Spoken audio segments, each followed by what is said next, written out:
Hello and welcome back to part 2 of the shed building video. So in this video we're going to be doing the steel fabrication. So we're going to be having like all the steel plates cut, drilled, Newark Steel, they're going to be sorting that. I'm just going to explain obviously how we go about doing that before they get sent. So the first thing, obviously in the last video we went up in the roof and we measured all the steel RSJs, what size they were, but we need to know what length and how do we go about sending them the cutting measurements so that everything comes pre-cut. And they send me one of these. So this is the drawing just here, and you can see just here, look, we've got the steel sizes. So from there to there and there to there is 8.860, and then it's 10 degrees. We can find the degrees out by going up there, just like a little, what they call protractors, I can't even remember what they're called, but you can go up there and you can find the degrees of the steel. So then Newark Steel have sent this to me, and I've sent it back to them and said to them, this is what size I want, 2 sizes there, 2 10 degrees, put my name on it, sent it off to them. It has now gone back to them. They said, yeah, that's fine, so they're going to cut them. I've told them the size of the legs I want, so I've told them the size of the steel and how long, because I've just copied it off the other bay, so nice and easy. And also the next thing I've done, we obviously need the steel end plates and the steel feet plates with all the holes drilling. So what I've done with that, you have to, some people probably wouldn't have the capabilities to be able to do this, but you have to put it into something called an NC file on the computer. So it's basically like a CAD drawing where you put it in, you mark out your steel plate, I want a hole there, there, there and there, and then you send it back to Newark Steel, and then they can put it into their CNC plasma cutter or drill, or however they want to do it, punch it, whatever. So hopefully I've got them in the right position. So we've sent all that off, so they'll just send all the plates pre-drilled, and then we'll just put them on the ends and weld them up. And also the other thing we're going to have done, we're going to have the steel shot blasted and red oxide, stop it going rusty. So that's another service that Newark Steel offer. So it'll all come pre-red oxided, so if it does rain whilst it's outside, it doesn't matter. So here are some of the steel plates. It's like Christmas, isn't it? So these are the floor plates, so the RSJ goes here. So the first thing I'm going to do is make sure they're in the right place. I'm going to take one of these and we're going to go and test it on top of the bolt boxes. So is this steel going to fit? So these, obviously, the concrete was poured yesterday. So we're going to take, a lot of people are asking, what are the cones for? Well, I'm about to show you, when I take this wooden template off, what they are for. And if that bit of steel fits on there, oh, it's very windy today. Take that off. Then we're left with this, look. So then this is just I'll use this bolt just to show you how we do it. We put that there as a packer. Concrete's still warm. And then the whole point in these cones is, these bolts, if I just give them a wiggle, they will move so that I'll be able to move the stanchion. So one, the plate's on here, if I want to move the whole stanchion that way, 10 mil or 20 mil, I can move it. If I want to move it that way, 20, 30 mil, I can move it. So if I had to put the bolts in the concrete without putting these cones in, it'd be stuck in the same place. But if I just want to move the whole stanchion, we can move it. Oh, look at that. See, then the idea of the spacer underneath, it doesn't sit flat on the floor, and then you can move, say if the post is slightly twisted, if I turn that nut down there, it pulls it that way a bit, or if I turn that nut down there, it pulls that way a bit. And then what we've done, when it's all up and done, we then mix some like neat cement and just pour it under here, and then it fills all the cones up and completely locks it. But we don't do that until the end, until the shed's up and we know it's in the right position.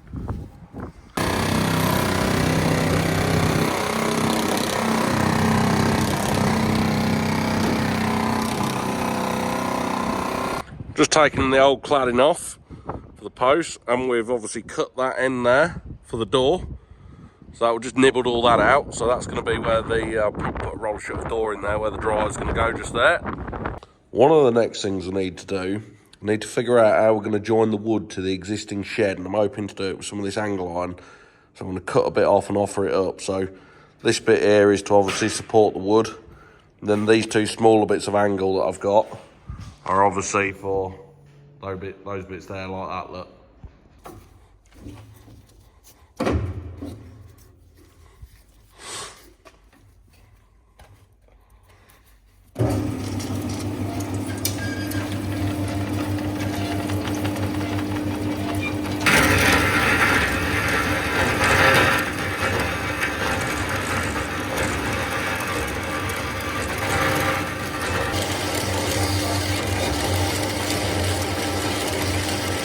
Can you remember the last shed I built and we put these fans in?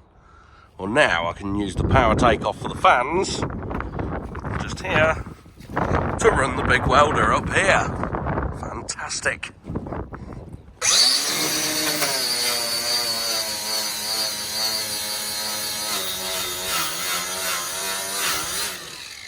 So this is for the earth, goes on there like that, and then we can go up the top and do the welding. So, the good thing about this welder is this top bit comes off and we've got all this cable to go with it. There's like 7 meters of cable there, so we can have this little bit in the basket with the cable in, and then the welder stays on the floor. So we've got like a small welder in the basket, but we've still got nearly 400 amps of power.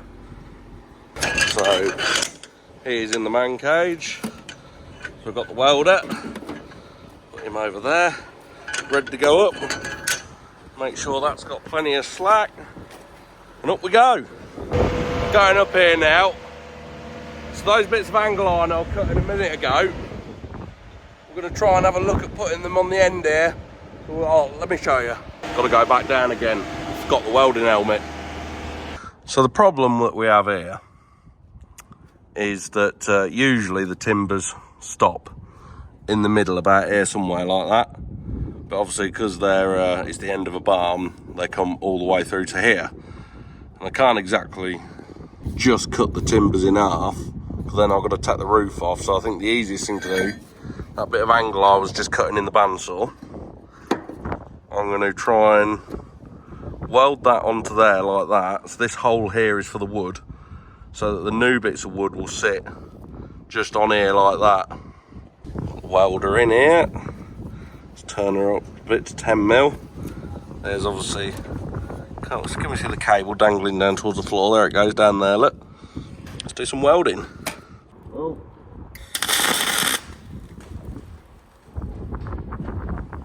Just tacking it to hold it on to start with. And I've got this bit of angle iron here. I'm going to try and brace it with as well. So we'll put it in all the other way around. So with this all being tacked up, I haven't tacked this on yet. I'm thinking about putting that there like that to brace it a bit more. And then we're going to cut like a little bit of triangle that comes out just here, or another bit of flat that goes in there, because this angle ain't quite big enough. But I think a little triangle that comes down, and this bolt hole here is to obviously bolt the wood to. So the wood should just sit on here like I said. So let's get some welding done on here. That's not a good start, is it? Too windy up here. Picked a windy day, so I either use the arc welder, I'll come back another day, or try and weld without getting wind to blow the gas away.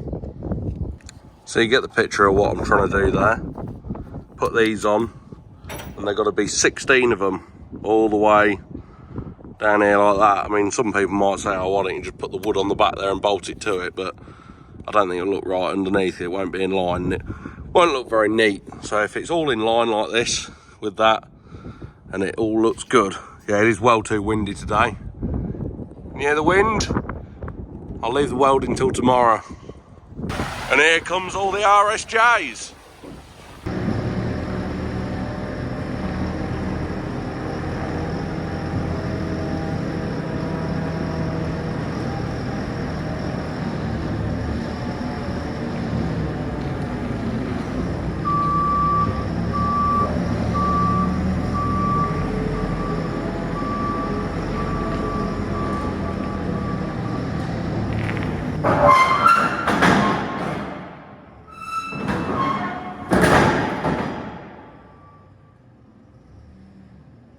So RSJs are now inside.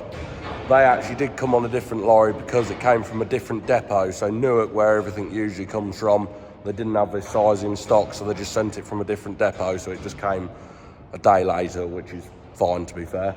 As you can see, comes all shot blasted and pre-red oxided, so I haven't got to do any of that, which is good. Holes are pre-drilled, so that's all good, nice, lovely. And then if we look at these other bits of steel here as well, thank you, someone's walked on it, lovely. You see it's got the angles pre-cut, so that side's that way, and then that way should be. Let's have a look at this end as well. Got some roof sheets turned up and sidewoods as well. And this end is all pre-cut as well. So I'm not even going to measure that because I know it should be right. Well, perhaps I should measure it. So our first bit of steel will go there. Right, so I'll weld that on there. And then we're going to weld all the gusset bit in that bit there like that as well. And then the end plates for the other feet go on. That will go on there like that. It'll be lifted up a little tiny bit. And then obviously this stanchion here will then bolt to where we put the bolt boxes when I've welded all this on here. And someone's walked along this one as well, lovely. I've got to clean that. So yeah, remember at the start of the video I said, oh, how do we find the angles? This is how we do it. So if I just put that on there like that, look. That should show us, can't quite see that, but look, 8, so that's 10 degrees to 90. So 10 degrees angle, so that is correct. They have cut it correctly, which is good. Obviously, if we had a slightly bigger pitched roof, it would be more something like that, which would then, you can see, look, usually 15 or 20 degrees. So usually on a shed, it's either 10 or 15 degrees roof, which is sort of the standard sort of one to go for. So whilst I'm at it as well, someone asked me about the total station, so I've drawn a very descriptive picture. Here I am, just here. Here's the total station. Here's other Tom with the receiver with the prism in it, as I showed you in the last video.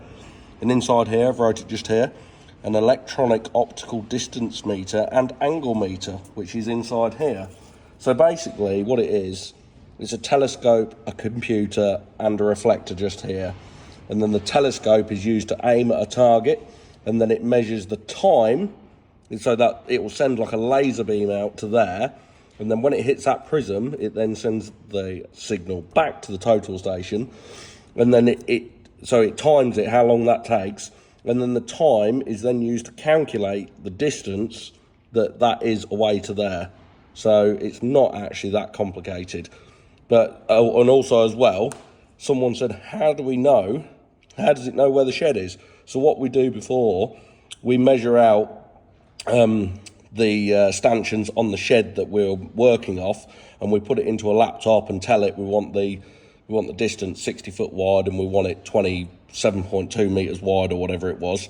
And then we put that into there, send it to that, and then that knows exactly then where to put those other two foundations because it's working off all the information we've told it. So I was hoping to get all the welding and painting done in this video, but because I've been messing around on the roof, the video's going on a bit too long. So it looks like you're probably going to get another 2 videos out of this job, which might be good, might not, don't know. So in the next video, we're going to look at, welding all those bits on the ends, what I've just showed you. And I can go up and finish welding all those bits up in the roof that we've been looking at today. So that'll be next week's video. So hit me with some comments and I'll see you soon, and subscribe.